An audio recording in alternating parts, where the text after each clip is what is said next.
Mr. Prime Minister, thank you so much for taking the time. Really appreciate it. So obviously, it's an incredibly busy time. I want to start by getting your impression of where we are in the war. How close are we to the end of the war? Where do things stand in terms of the negotiations right now? I think we're close to the end of the war, though we're not there yet. We were attacked on October 7th, exactly 2 years ago, less one day. And it was a horrible thing. It was the worst atrocities committed on Jews since the Holocaust, and everybody thought Israel was doomed. 2 years later, we've smashed the Iran axis, smashed most of its proxies. Hamas, not finished yet, but we'll get there. Hezbollah, Syria is gone. Smashed also Iran's nuclear and ballistic missile program. Still there, but it rolled it really back with President Trump's help. And the Houthis, who are threatening the entire world and maritime shipping. So Israel emerged from this horrible day as the strongest power in the Middle East.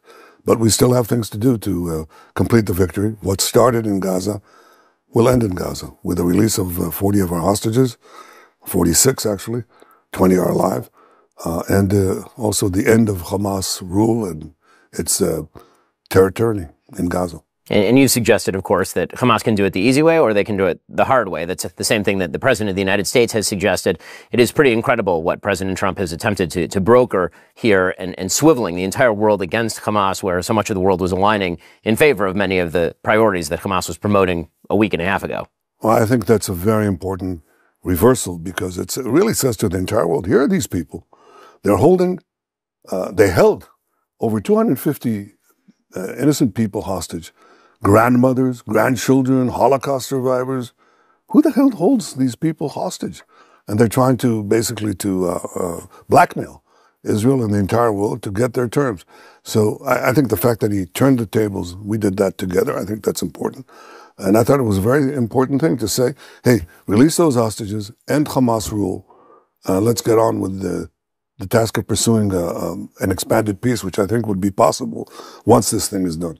Now, speaking of the end of the war, obviously we've seen an enormous shift in public opinion, particularly in the United States, against Israel, rising anti-Semitism as a facet of that. And that has raised a lot of questions for Americans about the relationship between America and Israel. The Vice President of the United States, J.D. Vance, gave a fascinating speech back in May of 2024 at the Quincy Institute, where he took kind of a hard-nosed look at the relationship between the United States and Israel. And the case that he made for the relationship between the United States and Israel was based on what he called America First interest, the idea that Americans come first in America's own interest, which of course is true. And then he also suggested that the reason that the America-Israel relationship was vital was for two reasons. One was the defense mechanism, the sharing mechanism between the United States and Israel. And the second was Israeli self-sufficiency. And I want to ask you about sort of both prongs of that, starting with explain to Americans, why should it matter whether America maintains a strong alliance with Israel in defense terms, in tech terms? And then second, what is the future of Israeli self-sufficiency, particularly in terms of military assistance, given the amount of help that America has provided during this last war? Well, let me first start with the America First. That's a natural position. It would be unnatural to have a different position. But America First doesn't mean America alone, because all countries need allies. Superpowers need allies. China has allies. Russia has allies.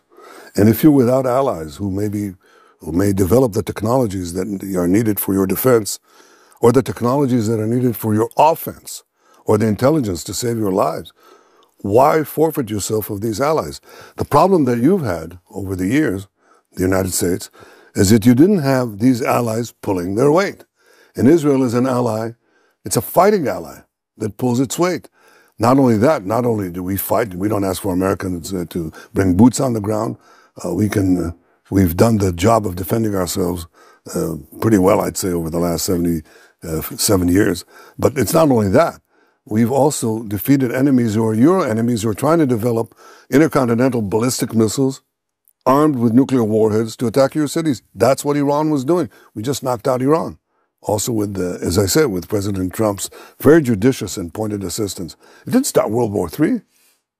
Didn't require, thousands of Americans to die or to go to Tehran. No.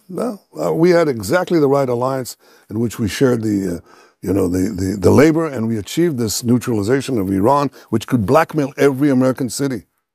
People probably don't believe it, right? They don't believe it. We're far away, right? No, you're not. Iran is developing now ballistic missiles that are intercontinental ballistic missiles for 8,000 kilometer range. What does that mean?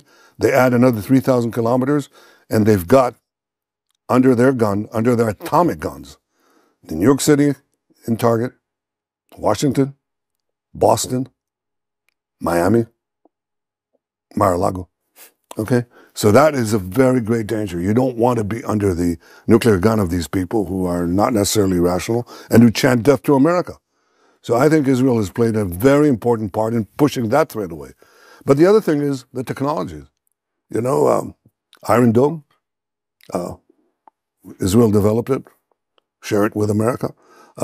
Arrow missiles, they shoot these missiles from the sky way, way up in altitude, developed by Israel, co-shared with America. The same thing with Trophy. That's a system to protect your tanks, okay? So if somebody shoots anti-tank weapons at them, saves the tanks. These are very important weapons on the battlefield. That's defensive weapons. What about offensive weapons? Well, I can tell you we shared it with America, but I can't share it with you, okay? The most advanced offensive weapons on the planet, things that none of the superpowers have, developed by Israel, shared with America. That's very important because, you know, you have to be strong. Everybody understands that. That's what President Trump says, and he says it correctly. Peace through strength. You got to be strong in order to get the peace. So Israel helps with offensive and defensive technologies, but also Israel helps with intel. Did you hear what General Keegan said? Familiar with this stat? I'm not. No? Well, he said, you know, the fact that Israel gave us the intelligence saved so many lives that I'd need, he said, 5 CIAs to give us what Israel gave us. That valuable intelligence. He was head of U.S. Air Force intelligence. It's true. We share everything we know, and we've saved a lot of lives. They try to shoot down planes with Americans in them.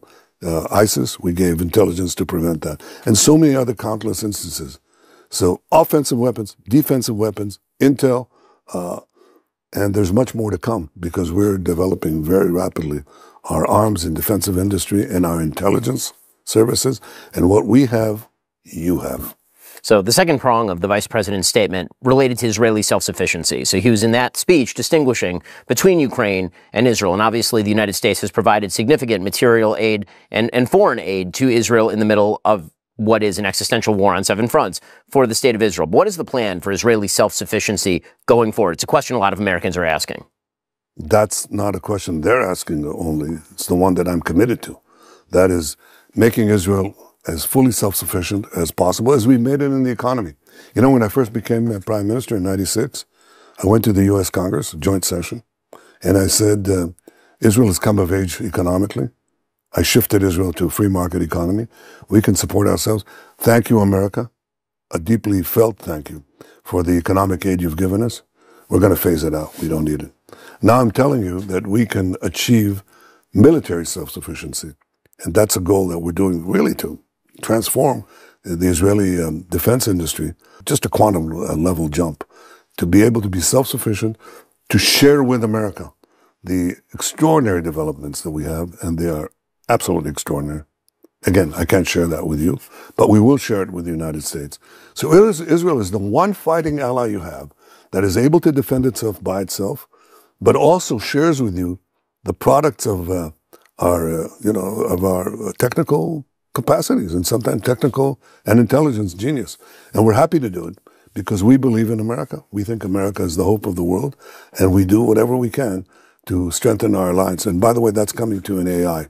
Let's talk for a moment about President Trump. Obviously, President Trump is the most pro-Israel president in the history of the United States, bar none. There are no close competitors. I wonder if you want to talk a little about the relationship that you personally have with President Trump, which is obviously in public quite warm. Well, it's in private quite warm. Doesn't mean that we agree on everything or at any one time we agree on every point. That's what we have a conversation for. You have that in your family? A lot. Yeah? You want to see who wins out? Your wife. My wife, always. Yes. Well, in this case, it's not a husband and wife situation. It's a question of partners. We're the junior partner. I mean, we have nobody should mistake that because right now the liberty of the world, the security of the world is dependent on the strength of the United States. And I think what President Trump has done in a very short time is bring America back. to the front seat, to the driver's seat in world affairs. And that's very, very important because I think we all depend on America's strength, on its resolve, and I think President Trump has made America great again. I really believe that. So, Mr. Prime Minister, one of the things that you've talked about at length is the rising anti-Semitism around the world. Obviously, we've seen a huge wave of it in Europe, culminating in terror assaults and killings in places ranging from Paris to London, all over the continent. You've seen an uptick in the United States, resulting in the murder of 2 Israeli embassy staffers, among others, in the United States. A lot of people in the media, particularly the legacy media, are trying to attribute that to Israel. Some try to attribute to you as Prime Minister. Well, what do you attribute the rise in anti-Semitism to that we've seen over the course of the past couple of years in the West? It's a cyclical phenomenon of historical waves that come and go. And my father was a great student of history, a great historian, actually told me that this is something that's going to come because he studied it for, he studied a few thousand years of this. So it keeps coming and going. And of course, people's sense of history in this current discourse goes back to breakfast, so they don't know. They should even look back at breakfast. You know when breakfast was? October 7th, right? That's 2 years ago, before we had this war. Okay. What happened on that day? You had massive crowds in the capitals of the West, including in the United States, in the cities of the United States, supporting Hamas, supporting these rapists, these murderers, these beheaders of men and burners of babies. And they were shouting for Hamas. Remember that? That was before Israel did anything. We couldn't even get to the point where we defended ourselves. It took us a while. So it's not related to that. It's related to an underlying hatred of Jews that permeates the centuries, unfortunately. And there are only 2 things that I'd say about it.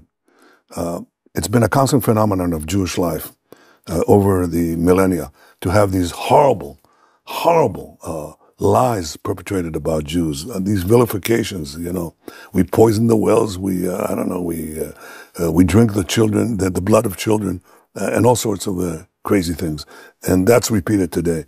That's not new. And every time we had it in history, these vilifications were just preceded and were followed by horrible massacres and pogroms, culminating in the worst pogrom of them all, the Holocaust, in which 6 million Jews were basically burnt alive.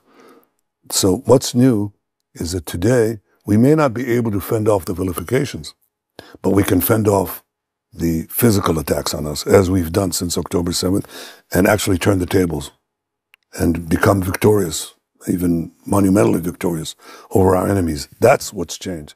But to the Jews in America, to the Jews around the world, I say, and I say this forcefully, stand up. Be proud of the fact that you belong to this incredible people who've resisted all the horrors that human nature can deal to other people. We've stood it. We've withstood time. We've stood these assaults. Stand up and be proud and defend yourself against these vilifications. Don't cower. People respect those who respect themselves. And we are an integral part of Western civilization. Israel is an integral part of Western defense and American defense. Stand up and be proud. Don't bend. So let's talk about where Israel is in the region now. So obviously, in the wake of the last 2 years, as you've mentioned, when this war began, Israel was facing a serious threat on its northern border from Hezbollah, which is armed with up to 200,000 rockets and targeted missiles. You had Iran, which was threatening full-scale attacks on Israel, which it attempted a couple of times over the course of the last couple of years. You had attacks that were happening in the so-called West Bank, Judea and Samaria. You had, obviously, the threat of Hamas in the south. You had the Houthis in Yemen. You had a multi-front war. 2 years later, Israel is essentially bestride large swaths of the Middle East. It's the predominant military power in the region. So a lot of people are asking what comes next, because there was a lot of hope before October 7th that the Abraham Accords were going to be expanded, that more nations were going to come in. There was going to be a broadening of the relations between Israel and its Arab neighbors in the same way that President Trump was able to open that aperture up with regard to the UAE and Bahrain, for example. Well, what do you think comes next here? I think we can expand the Abraham Accords. I think we can have more peace agreements. I think we can have them not only in the Middle East, but with the Islamic world beyond the Middle East. And there's some important Islamic countries with big Islamic majorities who are in touch with us. But I think first you have to finish the job. You have to finish the Gaza war, which I hope to do very soon, with President Trump's help. Let's get it over with. But We can't get it over with and leave Hamas there in power, aiming, its rockets at us. That's not getting it over with. Getting it over with get all our hostages out, which is still before us. We haven't yet done it, and I hope we do, but it's not yet done. And then also get Hamas out of power in Gaza. Make sure that Gaza never again poses a threat to Israel or to the peace of the region and the world. And I think that's possible. If we do that, and I think we can, then I think we're going to expand peace a lot. On the domestic Israeli front, there's been a lot of attention paid to the divisions inside Israel well prior to October 7th. Obviously, there were riots in the streets, or at least large protests in the streets with regard to judicial reform for a year prior to October 7th. Those divisions, according to Yahya Sinwar's own words, actually led to what he thought of as an opening for October 7th to happen. A lot of people are fearful, who are friends of Israel, about internal divisions reasserting themselves in the state. What comes next internally? What are the bridges that need to be built inside the state? First, we have to identify a phenomenon that now permeates many states, and that is organized minorities, even very small minorities, that are mobilized with money, organization, NGOs that support them, and foreign governments that support them. And they can amass a crowd on the street, even thousands, sometimes tens of thousands, but out of many millions, okay? And wave the flags, wave their slogans, and you think the country is divided. That's not true. But it's happening it's happening in America. It's happening in Israel. It's happening in Europe. And it happens typically against, I would say against non-leftist governments. Somehow leftist governments are exempt from this, So this is a targeted political attack, well orchestrated in many countries. And you cut the funding and all this thing collapses. And the funding is in the hundreds of millions of dollars in Israel, for sure, maybe exceeding more than that. And so it creates an aura of total division and so on that is communicated, and then the mainstream media explains, the country is bereft. I'm just a minority. I'm sitting here alone. I don't have any support.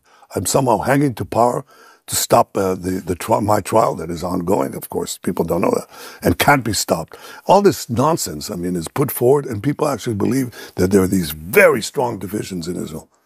See, before the war, when I identified this, I said to our enemies, the Arab countries, or the Hamas and other terror organizations, and Iran, I said, don't make a mistake. When the moment comes, we'll all stand together. Everybody will come and we'll fight you. And that's exactly what happened. So democracies don't mean total unity. They mean broad consensus, but not total consensus. Otherwise, it doesn't mean anything. And it also means that you're going to have this phenomenon of organized minorities, funded minorities, basically continue through the coming decades. I think that's a fact of life that we're going to have to overcome. But I feel the great majority of Israelis are united in the goals we want. We want to see hostages brought back. We want to see Hamas thrown out of Gaza rule. We want to make sure that Gaza is never again poses a threat to Israel. We know we have to make Israel strong. We know, and I know, that most Israelis support overwhelmingly my goal of military self-sufficiency, just as they supported my goal of economic self-sufficiency. And look what happened. Look at Israel today. It's there's nothing that is left of this socialist past that we had that was ridiculous. We were like a poor Eastern European communist country, and we're not there anymore because they accepted the idea of self-sufficiency, of living by our own means, of living by our ingenuity, innovation, enterprise. Same thing is happening now with the military side of our life. We're going to be self-sufficient. And that's going to be very good for Israel. It's going to be very good for the United States because the fighting ally that it already has will be supplanted, also will be even stronger, because it will not only take care of ourselves, but give our great friend, the United States, the products of our ingenuity, which America deserves. America is the great bastion of freedom and ingenuity and enterprise, and Israel is its frontal position in the Middle East. Well, Mr. Prime Minister, I really thank you for the time. I know, obviously, you have a very busy day. It's a busy week, and a lot is going on. So I really appreciate it, especially the day before the second anniversary of October 7th. It's a very somber time here in Israel, although we are going into a Jewish holiday. And so I really... Well, it's an important Jewish holiday, and Jews around the world have my warmest greetings for it. But it's also the October 7th massacre. We want to see our hostages home, and we're close to it, and I hope we get there. We're not there yet.